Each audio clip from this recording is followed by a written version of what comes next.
What's up friends, Andrew here. In this video, I'm going to show you how to find your Google AI mood history. So if you're using, for example, the Google AI mode that is powered by Gemini and you just want to see your history, let me show you how. Now you head over to google.com and you will see the search here, and on the right side you can see it says AI mode. And if I click in the search bar here, you can see that I was basically using the AI mode to search something, right? Now I'm going to click on the AI mode right here. It's going to take me over to the chat. Now, this is what it looks like. You can chat, ask whatever you want, right?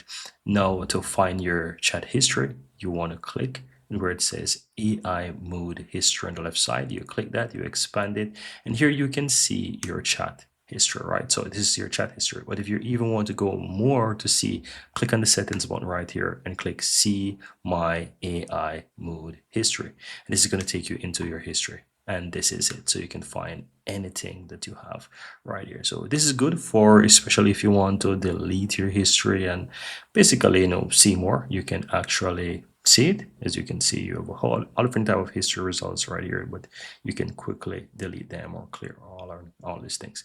And that's it, guys. Very easy and very simple.